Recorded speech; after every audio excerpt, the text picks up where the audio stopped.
Hello, my name is Alexa Galicia Llamas. I am a student at South Tahoe High School, currently taking Sports Medicine 3. For my medical research project, I will be talking about eating disorders. The first thing I'm going to talk about is what an eating disorder is and what can cause someone to go through it. The second part is the different types of eating disorders and their symptoms and how it affects the body. And the third part is different types of treatments for eating disorders. What is an eating disorder and what can cause someone to go through it?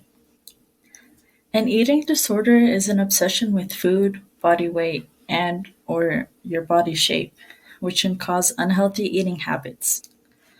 Body dysmorphia can be a cause of eating disorders from being critically commented about your weight or body dissatisfaction.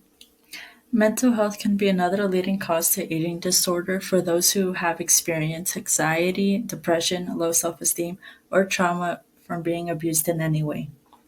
Social media can play a role of causing eating disorders from making you feel like you should look a certain way based on what social media shows as beautiful. Lastly, 40 to 60% of eating disorders can be influenced by genetics. Different types of eating disorders, plus their symptoms and how it affects the body. The first eating disorder I'm going to talk about is anorexia nervosa, which is an eating disorder where someone sees themselves as overweight or obese and limits their food intake by very little. This can cause excessive weight loss. Anorexia is common during adolescence and is shown more in women than men. Anorexia can cause hair loss, heart failure, lack of development, and hormonal imbalances. Some symptoms would be disordered body image, fear of gaining weight, and food restrictions. The next eating disorder is bulimia nervosa, which is when someone eats a large amount of food until they're full and then force themselves to let it all out by forced vomiting and or laxatives. Bulimia nervosa can lead to anorexia nervosa from letting all the food out, and it's common during adolescence and early adulthood and is shown more in women than men.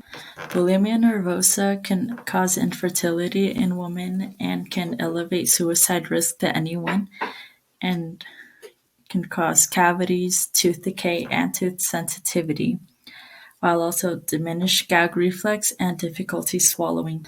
Some symptoms of bulimia nervosa would be cycles of binge eating and purging, or feeling loss of control over eating behavior. Next, we have binge eating disorder, which is when someone eats continuously even while being full or despite of not feeling hungry. Binge eating can lead to obesity and it's commonly shown during adolescence and early adulthood, while also commonly shown more in women than men. Binge eating can lead to heart diseases, weight gain, and obesity, type 2 diabetes, and a symptom could be eating until you're feeling uncomfortably full. Next, we have pica, which is a disorder where people openly eat things that are not food. For example, dirt, soap, laundry detergent, cloth, or even paint. Pica can be shown commonly during infancy, pregnancies, or individuals with mental disabilities. These non-food items can lead to poisoning, injuries, infections, and nutritional deficiencies. Anyone who suffers from pica can experience brain damage from lead poisoning, stomach pain or bloating, and can also lead to autism or schizophrenia. Next, we have rumination disorder, which is when someone regurgitates food they already ate and rechews it and either swallows it again or spits it out. This is usually done 10 to 30 minutes after they ate something because their food hasn't been fully digested and still tastes the same, rather than when you vomit and has an acidic taste. Another reason someone might do this is to keep them full and prevent them from eating more than they feel they should.